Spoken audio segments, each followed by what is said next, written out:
इस बदलते मौसम में हर घर में किसी न किसी को सर्दी और जुकाम तो लगा ही रहता है।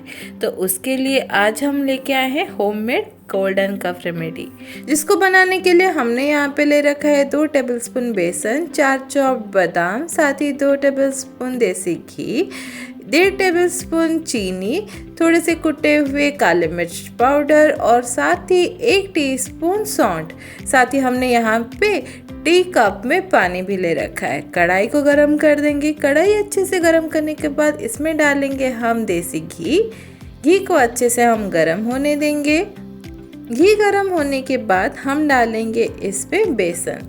तो ये रहा हमारा 2 टेबलस्पून बेसन और अब इसको हम अच्छे से मिक्स करेंगे और ना कंटिन्यूसली चलाना है, थोड़ा सा जो बेसन का कलर जो है वो गोल्डन ब्राउन होने तक का। ये रेसिपी बनाना बहुत ही आसान है। घर में बच्चे हो या बड़े हो, कोई भी हो, अगर गोल्डन कफ है तो फिर ये ना आप रोज़ाना दिन में 2 बार सुबह शाम पिलाएं, ताकि इससे क्या होता है ना कि गोल्डन कफ बिल्कुल ख़त्म हो जाता है। बहुत ही अच्छी होम रेमेडी है। तो देखिए यहाँ पे हमारा बेसन का कलर थोड़ा सा चेंज हो गया था, तो हमने यहाँ पे बादाम डाल दिया है। बादाम डाल के ना फिर हम इसको और 1 मिनट तक अच्छे से पकाएंगे।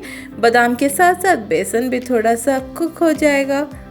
तो एक बार ना हमारा ये बादाम पक जाए, बेसन का थोड़ा सा कलर यहाँ पे चेंज हो जाए, हम डालेंगे इसमें कुटी हुई काली मिर्च पाउडर। आप काली मिर्च की जगह सफ़ेद मिर्च पाउडर भी डाल सकते हैं।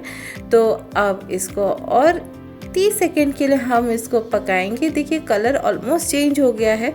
तो अब ये रहा 1 कप पानी और अब डालेंगे दूसरा कप पानी और फिर इसको कंटिन्यूसली हम इसको मिलाएंगे।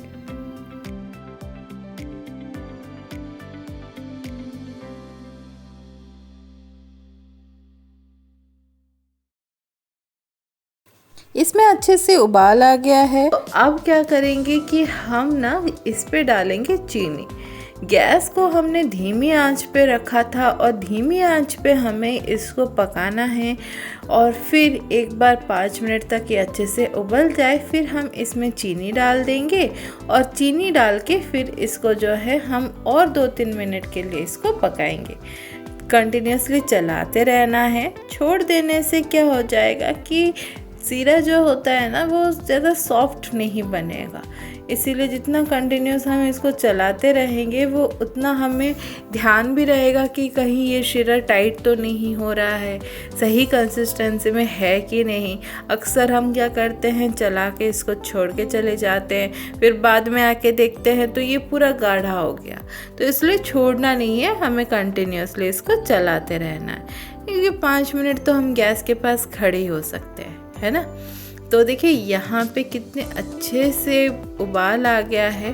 तो 2-3 मिनट तक ना हम चीनी डालने के बाद इसको पकाएंगे और फिर इस पे हम डालेंगे आखिरी इंग्रेडिएंट, यानी कि सौंठ। अब इसको वापस से हम एक बार मिला देंगे। देखिए यहाँ पे बेसन का शीरा का जो कंसिस्टेंसी है वो कितना अच्छा हो गया, ना ज़्यादा पतला ना ज़्यादा गाढ़ा, बहुत ही बढ़िया सा टेक्सचर आ गया है। तो अब हम इसमें डालेंगे सौंठ। मैंने यहाँ पे 1 टीस्पून सौंठ ले रखा है। तो इसको ना डालने के बाद वापस हम अच्छे से मिलाना पड़ेगा, क्योंकि गर्म चीज़ पे जब हम कोई पाउडर डालते हैं तो ना वो थोड़ा सा उसमें ना लम्स बन जाता है।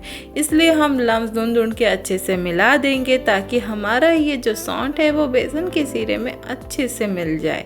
सौंठ का मेडिसिनल वैल्यू हमें पूरी तरीके से मिले, इसीलिए हमें इसको सिर्फ और सिर्फ 1 मिनट के लिए पकाना है।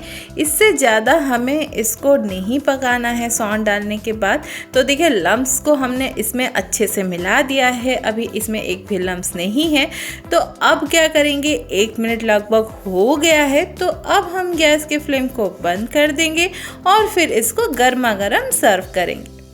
तो लीजिए हमारा यहाँ पे बेसन का शीरा रेडी है।